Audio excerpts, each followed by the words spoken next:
Behold, children are a heritage from the Lord, the fruit of the womb a reward.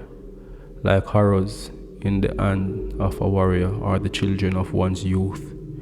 Blessed is the man who fills his quiver with them, for he shall not be put to shame when he speaks with his enemies in the gate. Psalms 127, verse 3 to 5. During the wee hours of January 27, 2005, Sonia Bailey Williams hustled home from church on a Thursday night that was described as wet, cold, and foggy. By this time of the night, in the small Highgate community of the parish of St. Mary, many would have been in bed curling under blankets in what is one of the coldest communities in the parish. Happy to reach home, to undress and get some needed rest and warmth, approaching her gate, Sonia wailed and screamed through the dead silence of the Kilancholly community. A gut-wrenching discovery at first hand that shifted nerves and shattered her heart.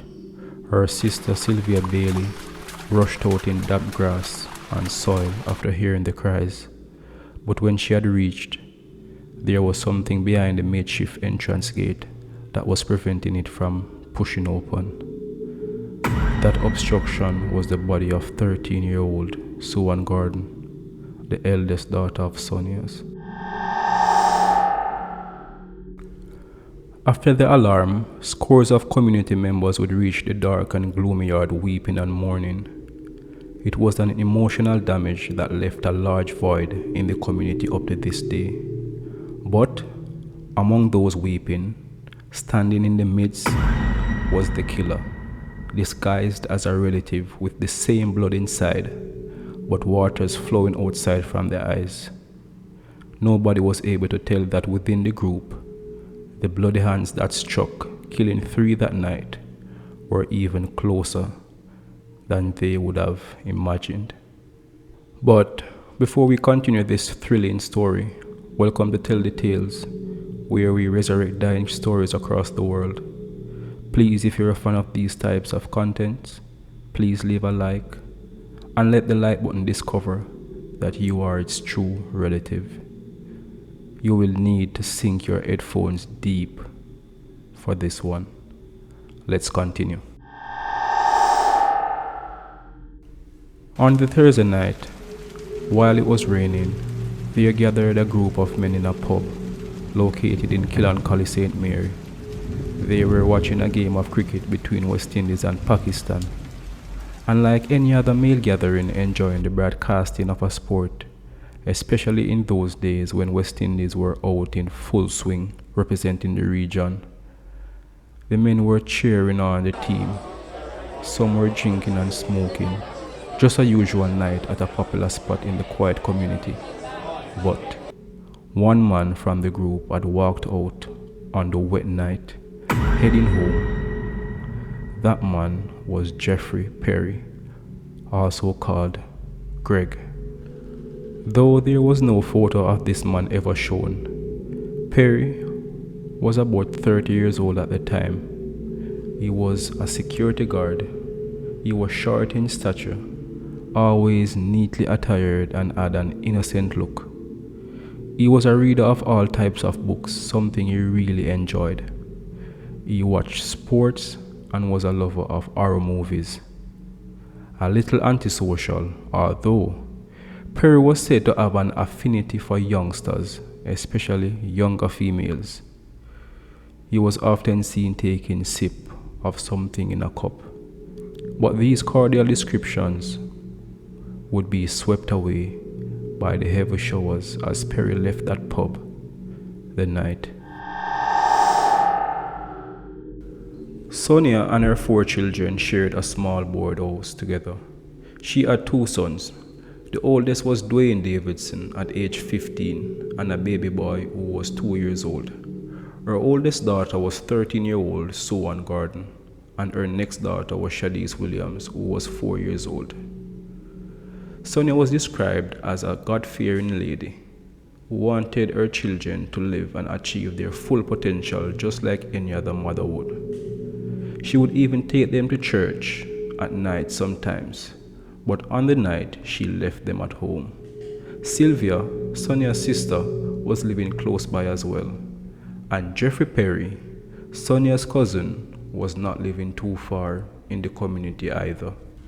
While Sonia was at church that night, when Perry had left the bar, all the children were asleep by that time. Sylvia was home locked away in the rainy weather.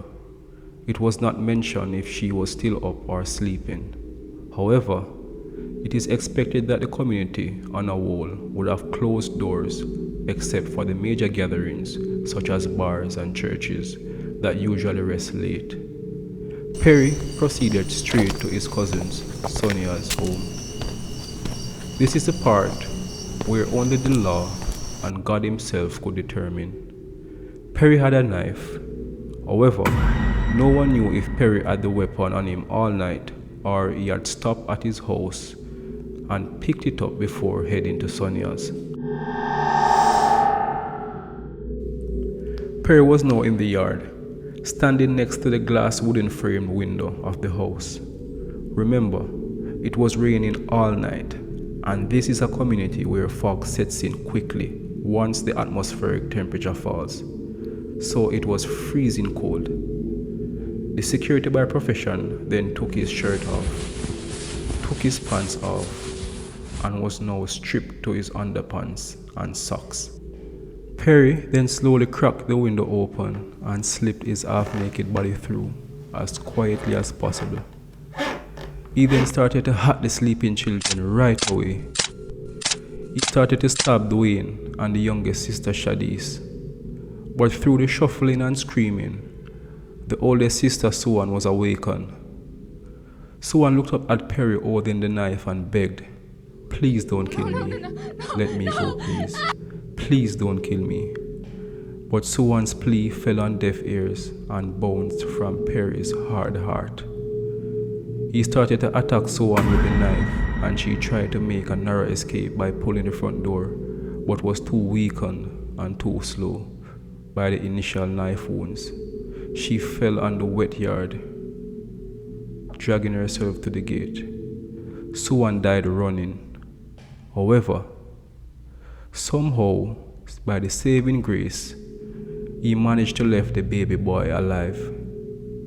All the victims had multiple stab wounds and their throats slashed.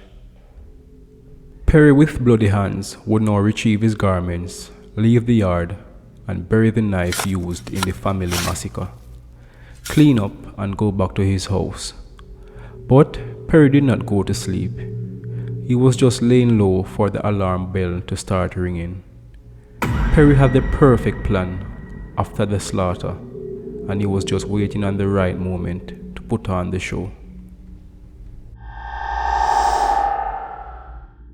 When Sonia reached her gate and screamed, it was her oldest daughter Suan's body at the gate.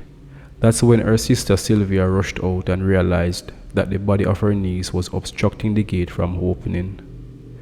When the alarm was raised and residents had come to see the eerie scene, it was weeping all over the yard. The quiet and hilly community was now buried in a valley of sorrow. Perry would now wait on the crime scene to gather in numbers, then rushed out from his house in the crowd and started an award-winning acting class. His shouts and cries could be singled out. He was mourning over the dead bodies as if he was just a passerby that stumbled upon the scene. Perry even went back to the pub crying, telling the men what had happened. Some even said that Perry cried more than the mother of the victims. One of the children, Shadis, was still alive when Sonia went into the house. The baby was seen crying over her. People were now seeking vehicles to rush the children to the hospital. Jeffrey Perry was even helping to put the children in the vehicle. While he was doing this, he would still be crying and saying, "Who would kill my little cousins like this?" The victims were taken to the hospital, but the two oldest had passed before they left in the vehicle. Shadis, the 4-year-old, took her final breath on the way to the hospital.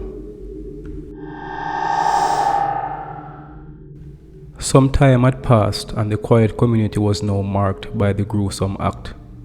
The blood still stained the walls in the house, and the killer that was so close was far away in the residents' mind. No one knew who committed the horrendous crime. It was the biggest mystery to hit the wider community of Highgate and the country. Perry was still around in the community, went to his job, he even attended the candlelight for the children. But residents were still furious and were eager to find the killer. Words were spreading throughout the community that if they had found out who the killer was, they would take justice in their own hands, and the killer would never live to see the day of light again.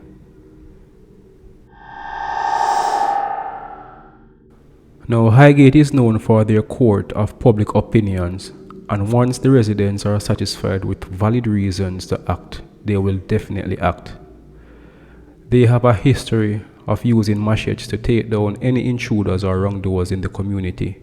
So Perry, by this time, was hearing all of these intentions community members had when they would finally catch up with the accused. Jeffrey Perry surprisingly turned himself into the police one day and confessed everything. He told the police he was being driven by external forces and he heard voices in his head telling him to kill that night. This could be true, as many in the community said that he was a lover of black magic books and could have been possessed by the messages he was reading. However, there was no concrete evidence to support this speculation. Perry then carried the police to where he buried the murder weapon. The community was shocked. Perry was the killer all along, so close but yet so far. The residents wanted the police to let Perry go after hearing the confession to the murders so they could have justice in their own hands. Perry would even tell his mother his actions that night and even before the incident had happened.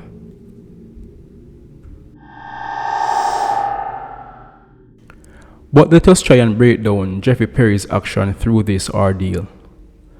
Why did he kill the children? Why did he leave the baby if he really had come to kill and was possessed by a book? Why did he confess when no one had any idea it was him? Perry had told his mother, Miss Juliet, that he had sexual desire for his 13-year-old cousin, Suan Gordon. So on the night, knowing that Sonia, the mother of the children, would be at church and the children were home by themselves, Perry saw this as the best opportunity to act on whatever feeling he had for Suan. Perry had planned to molest the child, so when he took off his clothes in the yard before jumping through the window, Perry had intended to act quick on his pedophilic urges and probably get out as soon as possible, trying not to get caught. But that was if Suan was home by herself. Perry, however, had other limitations. Suan's older brother Dwayne would have been there, which would make things a little more difficult for Perry. Remember, Perry was not the biggest in body either. But we don't know if Dwayne was up or sleeping when the accused reached inside the house. But Dwayne would more than likely put up a fight. So Perry was prepared to take out his biggest threat that night, and so he killed Dwayne.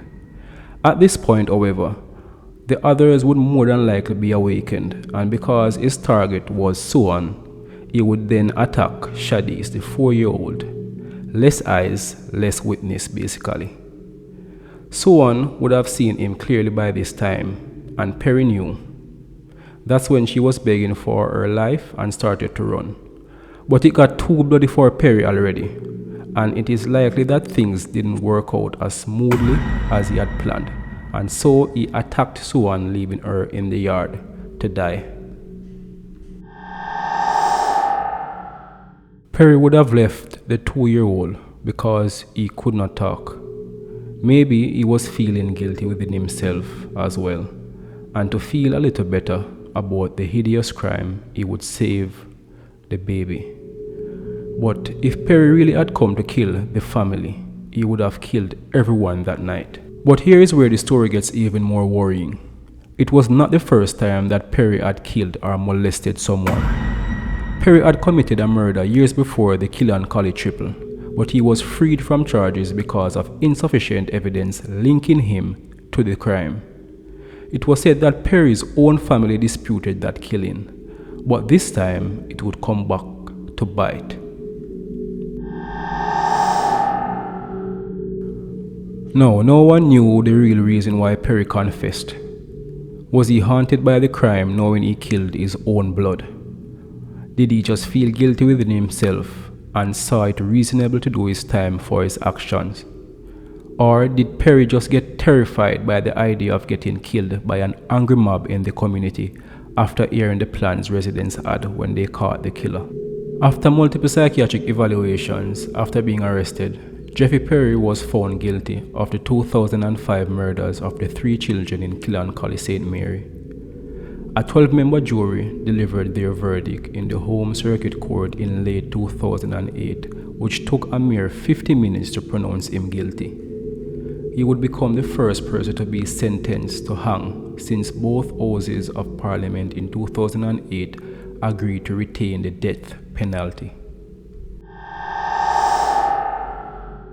So happy, the residents in the community would have a celebration, clanging pot covers together the day when the sentence was handed down on Perry. They were delighted as due justice was served. During the sentencing, Perry showed no signs of remorse. He bowed his head when the submissions were being made. However, after serving some time, his lawyer appealed and the Court of Appeal overturned the death sentence on the basis of a new law that from the outset of the case, the prosecution would have had to indicated that it would have been seeking the death penalty. The family and community was distraught by this decision, as they saw Perry as a threat to society and should not be returned to the community. Perry was sentenced in 2012 to life on all counts and is to spend 45 years in lockup before he is eligible for parole. The court also ordered that the sentence begin retroactively on January 16, 2009, 3 years before. In addition, the court took into consideration the fact that Perry had spent 7 years behind bars since his arrest in 2005. His lawyer, however, was seeking an earlier parole of 35 years, which was denied by the court. Do you think this was justified?